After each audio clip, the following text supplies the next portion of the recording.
it's obviously no secret that your shooting percentage went down a little bit last year. What have you been doing to get kind of back to the freshman form that you showed? Just shooting with confidence, on the off season, just shooting every spot, every which way you can shoot, coming in, sprinting down, coming off picks, everything. It's just confidence and keep shooting. That's the only way a shooter can get better is just focusing on the craft of shooting and not stopping. When you think about last season, did you think there was any kind of consistent glitch, maybe rushing it or anything with technique? Nothing technique-wise. I think it was all up in the mind right here. Just, maybe thinking too much, worrying about stuff, and just instead of just shooting the ball, I know how to shoot it. I was just about to say that. Is there a difficult transition from shooting how you shoot in practice to shooting in a game? Because I heard you shot well in practice last year. Yeah, I shot well in practice. Just game jitters and stuff. Things happen here and there, whatever. But yeah, I've been shooting well in practice now. Focusing on the game. Just keeping the stroke right, getting shots up in poly when I can, keeping the, everything focused and making sure I keep shooting the ball as well as I can. What do you do to get more focused or stay focused? Just try to block out the noise. The main thing is not thinking too much. Shooters shoot. So, the best shooters, Klay Thompson, Steph, Reggie Miller, and go down the line. They just, you can't think about the last shot and focus on the next one. Even if it goes in or out, you got to think about the next one going in. You ever talked to Reggie Miller? I have not. I would love to talk to him if I could, but yeah. Are you the leader in NIL deals? I know you have a lot of them.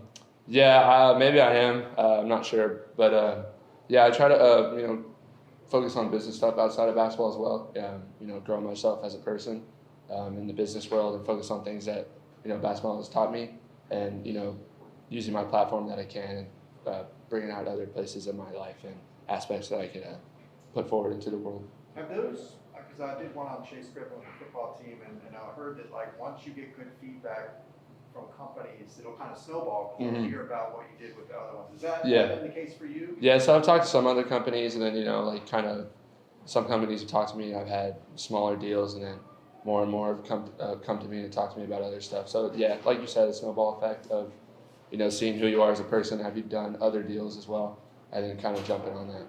What deals do you have? I have a bunch. If you go to my website at jkyman.com, there's a bunch there, so just check that out. Is it like 10 or more, or how do you know? It's definitely like 10 or more, yeah. Somewhere around there, yeah. I'm not totally sure though. What was it like having fans that playing with fans again? It was amazing. You love playing in front of fans, hearing screaming, loud noise from everyone. So it was, it wasn't a big adjustment, but being from playing in front of no one to having all the fans that love and cheer for you, it was pretty fun and exciting. Do you think last year having no fans kind of affected your shooting or your focus at all, just since it was different? Or you could say maybe a little bit. Just the fans do help. Being in energy and having more of a focused mindset. Playing for fans and stuff and having crowd cheering. You definitely do bring yourself up a little more. But I wouldn't say that was the main reason. No. How does it help you offensively to have so many more other weapons on this team? Other guys can get in the paint. We have so many guys that down low who can score, three-point shooters from all around, guys who can get in the mid-range, drive to the basket, point guards passing the ball. We have everyone you think of on this team who could do it. So just being able to have other people who are capable of doing stuff will able to expand my game and leave me open more. And, the teammates are the best thing that happened for me and everyone else to be able to get everyone open. So since everyone's a threat on the floor, then they have to guard all 5 of us instead of 3 to 4, however many. How do you think the defense has improved, overall team defense since last season? Defense has definitely been a big focus. I know during the year we weren't the greatest on defense, and then towards the tournament we got way better. But that's one of our focuses, staying ready on defense to create offense. We definitely have the length, the athleticism, and the players to do it this year. So we could be one of the best defensive teams in the country for sure. It seemed like, I know you guys aren't out there to have fun specifically, you're out there to win games, but it seemed like a fun kind of game, fun vibe for you guys. Did it feel like that out there? Yeah, I think so. First game in front of fans, the den, was jumping. So just to be able to play in front of, peers and students, and then also just, fans in general was exciting. So it brought a different type of energy that, we didn't necessarily have last year until the end of the year. So. And it's also because you guys have a lot of weapons. I mean, you guys obviously are really good. So does that aspect add to it? Just that you guys are so good. Yeah, I mean we have great players, but I think we also have great chemistry on the team. And when you see when everyone's happy to see everyone succeed, it's a lot of fun to play on the court. When you had the corner 3 and 1, people were kind of talking about the 4-point play against Alabama. How fun is that to kind of have that be a signature play, a 4-point play, kind of be associated with you, I guess? I mean, it's cool, obviously, signature moments are things that you like to remember a lot. But, as a basketball player, as a competitor, you want to make more great moments. So that's just what I'm focused on, is just being a great basketball player, just trying to help the team win. And when those moments come, just, enjoy them at the time, but, keep moving on and keep playing the way you're supposed to be playing. How have you gotten to the point where you've evolved and you're driving the basket? When you were a freshman or younger, you seemed like a little out of control at times, and now you seem like you're really under control. What was that whole process? Just coming out of high school, where you're asked to be very aggressive. My freshman year, I was a very aggressive driver, but I understood, these past couple of years that, more so than they did in high school, teams are going to scout for you, so they're going to understand your tendencies and what you like to do. So I had to expand my game and know that if a team wants to take away one aspect of my game, I have to work on other parts of my game that help open up the floor for my teammates, for myself. So just working on the jump shot, working on facilitating, being a floor general, that opens it up a lot. And when teams start playing me for the shot, that's when I can drive. So just understanding that throughout the years has helped me a lot. Seems like Coach Cronin is encouraging more players to bring up the ball. Not just Tiger, not just you, but we saw Kyman bringing it up. What's the goal with that, first off?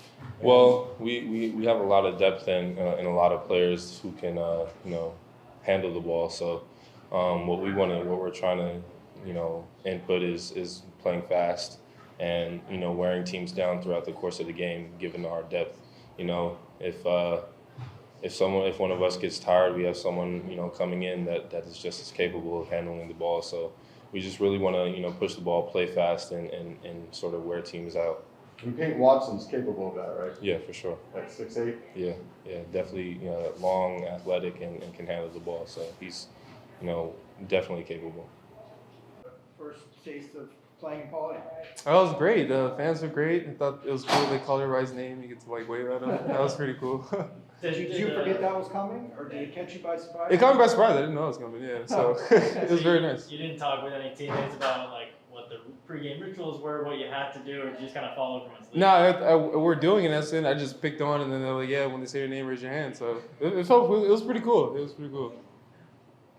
We saw Jake with the leftovers of your elbow on his face. How hard is that? I mean, obviously it's an accident. Yeah. To see that. Yeah, accidents do happen like that in basketball all the time, and I told Jake, these things, they have mind their own sometimes. I'm not trying to hurt nobody, but it just happened that he hit my elbow, and it was unfortunate. It was such a big bruise. I knew his girlfriend was really mad at me. So it looks like those free throws look pretty clean, pretty natural. Yeah, no, definitely been working on it a lot, and it was one of my biggest weaknesses coming in was my free throw shooting need improvement. And definitely put a lot of work, and I see if the results are looking good. Just gotta keep it up and stick with it, and kind of just clear my mind. That was the biggest thing for me. How are the coaches emphasizing when you get an offensive rebound, instead of passing it back out, to go right back up? Are you hearing that a lot? Oh yeah, Cronin tells me that all the time. He's like, you're right there. You're the biggest person we have. We can't design a play with you closer to the rim with the ball that close. So pretty much he tells me when I get the ball, first instinct is look at the basket, see if I score. But especially if there's a double team or a lot of people around me, then passing out is better. Why do you think you had the feeling to pass it out instead of going back up? Kind of just intuition, pass it out, spray it out, you get a new clock, you get a rebound, run something, but it's kind of just intuition. Yeah. Do you have you talked about clearing the head before the free throws. Do you have like a routine now that you use that's new to do that? Oh yeah, like I slowed up. I used to do like more dribbles. Now it's just one dribble, kind of like set my legs to bend and then kind of release and just kind of forget about it, and if I miss it, it's okay. I can make the next one, and like not to like worry about the miss as much is another big thing for me too. I'll kind of get down on myself a lot. And your conditioning seemed to be good. Do you feel like you've made strides? Oh yeah, definitely. Just as I'm getting older and older in these later years in college, definitely conditioning has been the thing, and definitely that's another thing we're working on. And the last game I felt really good moving up and down the floor, and yeah, it felt really good, and probably the best shape I've been in for most of my college time. So not just being in front of the fans, but being in Poly, playing in Poly for the first time growing up in Long Beach. How'd that feel? I felt great. After the game, I got to see a lot of friends and family that are around here that couldn't make it all the way to Jersey every game, but and the atmosphere was great. Fans were good. Just for an exhibition game, I was surprised that there was that many people, and they were packed and they're loud, and it was just a great time. So you're 6'10". What's your wingspan? It gets different numbers every time. Really? It's been 7'5" and some change. Some people say 7'7". I haven't measured it in a long time, so I don't really know off the top of my head, but I would say in the range of 7'5" to 7'7", so 7'6", I guess. Do you sense opponents just underestimating that, like every time you get out on the court? Yeah, sometimes when someone like lays it up, like I'm right there. I don't know why you would lay that up. It's an easy block, but yeah, I think it definitely catches people off guard. They don't think I have that much of a reach, and then they think, oh, I have enough room to shoot, and then I'm there. So definitely does help to have really long arms. And you were raising those arms, calling for the ball a couple times. Yeah. Do you feel like you've got a new confidence and aggressiveness on the offensive end right now? Yeah, definitely offensively, I stepped it up because Cronin always emphasizes that you're the biggest person out there. When you call for the ball, like demand it, and they're gonna get it to me, and from right there, just put it in. I'm strong enough to where going through contact shouldn't be a problem. So, demand the ball more, be more offensive minded, and he says he sees me make those shots all the time, so he's very confident in my offensive ability. Yeah, Peyton's another guy with some long arms too. He got a couple block shots and steals. How nice is that seeing maybe teams underestimate his long arms too as a freshman? Oh yeah, no, Peyton, his athleticism and his arms. I think he's the only person here that has anything close to my wingspan, and just him being a freak athlete and those long arms, like he's gonna have just as many block shots as I have, and it's always good to have two people that can do that, even in different positions too. So it's kind of a problem for the other team that they have a guard that can block shots and me that can block shots. Awesome.